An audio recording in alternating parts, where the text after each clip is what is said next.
I got an unexpected email this morning from the person in Vietnam I'm working with for the bag creations, and there's a lot of problems going on in production right now, and he was like, can you get here ASAP?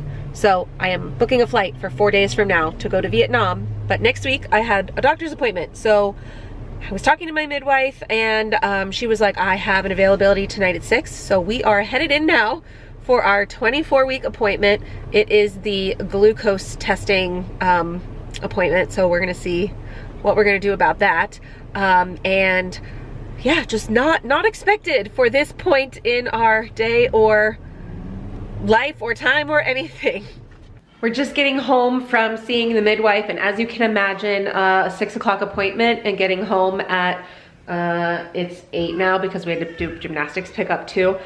We are gonna rush for bedtime. There's a lot of things going on right now, so I will film a full baby pregnancy update tomorrow, but just in the meantime, visit went really well, blood pressure was good, heartbeat was great, baby was laying transverse or horizontally, so it's just really funny because the fundal height was measuring 19 at 24 weeks, which is like obviously small, but baby was the wrong way, so just measuring differently. Whereas at my 20-week appointment, I was 20 weeks measuring 24.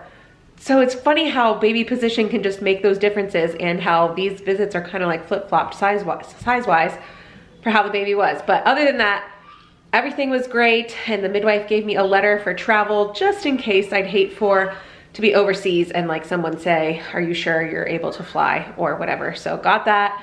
Got my records, all that kind of stuff just in case. Full update tomorrow. Okay, time for the updates. So, baby is at 24 weeks the size of an ear of corn, or Winnie the Pooh's honey pot jar, or a rugby ball, whichever way you want to think about that. And they are 11.5 inches, 1.3 pounds. Instead of continuing to say they, do you guys want a little gender reveal? Rosie, come here. Do you want to tell them what we're having, if it's going to be a boy or a girl? Yeah. Tell them. We're having another baby sister. A sister, are you excited? We are so excited. While I kind of wanted a boy to give Gerard a little playmate with zero boys in this house except for him, I am still thrilled for a little girl, and they are all super excited. You wanted a girl, didn't you? Yeah. And Mama's still shocked. I'm still shocked. I can't believe it. You're right. I had a very strong inkling at the beginning that this was a boy. I knew I was pregnant right away. Like right when conception happened, I was like, I'm pregnant. I just know it. And then I've never had a strong feeling of gender with any of the kids, and this one I was like, it's a boy. It just seems like a boy. And maybe like 4 weeks later, after we told the kids, so not after I knew I was pregnant, but after we told the kids, Rosemary came downstairs, and she was like, I had a dream that I was playing with our new baby, and it was a new baby brother, and what was his name, like Luke or something? Do you remember? Yeah. What? Christmas tree. Oh, you're being silly. And I was like, oh, that's so crazy. Like, it definitely is a boy. So when we heard girl, I was just completely shocked. Could not believe it. Still kind of shocked to this day, although I'm coming around to it now. But yes, it's a girl, and we are very, very excited. Okay, back to updates. Major developments. Baby's face is fully formed, and their hearing. My weight gain, I don't know, because I don't know what I started with, and this was the first appointment that my midwife actually asked if I had stepped on a scale recently, to which I was like, no. And so I really don't know. I know my weight now, but I don't know how much I've gained. I would estimate I've gained between 10 and 15 pounds. Probably more like 15, to be honest. I am looking large. I will do a bump shot here at the end. I am feeling fetal movement every day, which has been so reassuring. There were some times, maybe 4 weeks ago, where, you are feeling baby, but it's not necessarily consistent or daily. And then when it's like 3 days in between, that anxiety starts to trigger a bit, but now it is daily, multiple times a day, and so that is definitely exciting. Sleep, I have had some days with very solid sleep, like go to sleep and wake up at 7 or whatever and just like feel really good and rested and ready to seize the day. Other times I have very broken sleep. I've been having some very, very vivid dreams, and some of them aren't like out of the ordinary weird. Some of them are like very real, and those ones like really, I have a hard time going back to sleep after those. And then there are other times where I like wake up to pee. I didn't necessarily dream, but I just like woke up maybe 3:30 or 4:30 to go to the bathroom, and I cannot go back to sleep. So that's really hard for me because I'm not able to fall back asleep until like 5:30. And then, you know, by the time 6:30 comes, when everybody's waking up for school and stuff, it's just like, that's not enough sleep. So there are days where I'm really struggling, and there are some days where, you know, sleep seems just fine. So it's very between. My midwife mentioned maybe trying some magnesium, which I just picked up from my chiropractor. He had some supplements at his place, so I grabbed some there, and I am going to start adding that in. I have done it a couple times. I'm just not consistent at it yet, so I just need to add those. I need to put the bottle next to my pills, but my prenatal vitamins. But yeah, I think that will help. I'm hopeful that will help with the sleep. No real cravings or anything lately. I'd say I can remember one thing, and it was like crispy Brussels sprouts. It sounded really good, but I don't even know if I would call it a craving. It was like in bed late at night, and I was like, oh, I wish someone would go get me those. But it wasn't like I will die if I don't have these, you know, type of craving. So that's just one of the things that sounded good.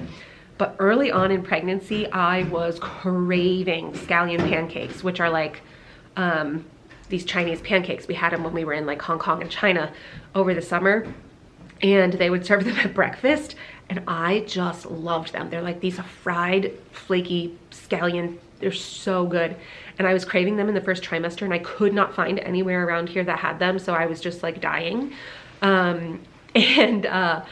We went to this place called Corner Dumpling House, which is this new Chinese place that opened, and they had them on the menu. So I was able to finally get that fix of the scallion pancakes this week, and that was amazing. Let's see, any pain?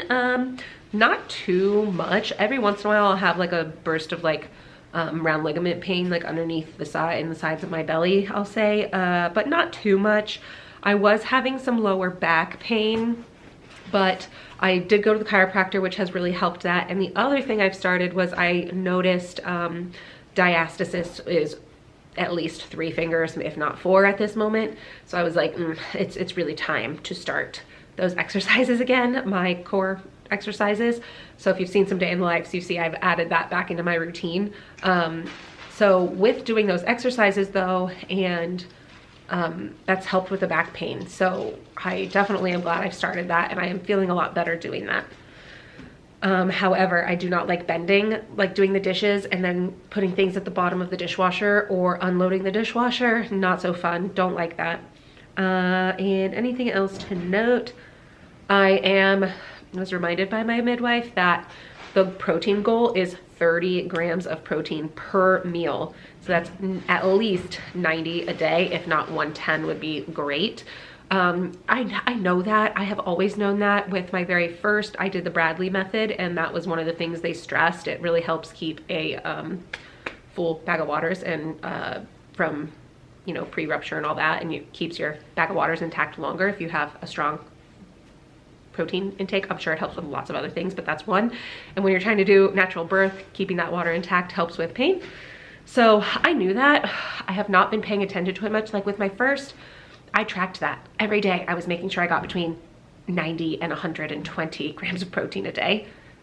I have not been good at it, and so I'm glad she reminded me, because I needed that reminder. So I need to make sure I'm upping that protein. Of course, water. I'm trying to drink at least 8 cups a day. Some days are going well, some days are not. Sometimes I have my water bottle and I leave it somewhere and I can't remember where I left it, and then like hours go by and I haven't had a sip of water. So trying to be good though. And then finally, glucose. I did not do the drink in the office today. We decided to do the finger poke instead, which is what I've always done. So that's nothing new, but basically you poke your finger resting when you wake up in the morning and get your numbers. You then, after breakfast, after lunch, after dinner, an hour or two after, and record all those numbers, and then I send them to her, and she, you know, tells me, yay, we're good, no, we're not good. I know what good numbers are. I've been through this so many times that so far I have done it today. I have done resting, which was 90, so that is good. And after breakfast, I did 101, so that was good. So it looks like as of now, but that's just 2. We need many more days of testing to make sure that that's actually gonna fly, but that is what I'm gonna do. So next time I do a pregnancy update, I will be able to let you know for sure how we're doing on the gestational diabetes. And that is it. Just, yeah, getting ready for this trip now that's in 3 days and is gonna really throw me off. I have traveled a lot pregnant. I used to work in a sales position where I had to travel all the time, even if I was pregnant, but those were all domestic and not long. Like the longest flight I had to take was like 5 hours. So this is a, you know, could be 24 to 36 hours of travel after all the connecting flights. And yes, I am planning. I have not gotten my flights yet, even though it's 3 days away, because I need to use points and it's just way too expensive not to. And I transferred the points from our credit card over to the airline and they have not shown up yet. So I'm really hoping they show up quickly because it's getting down to the wire. Obviously, we're 3 days away.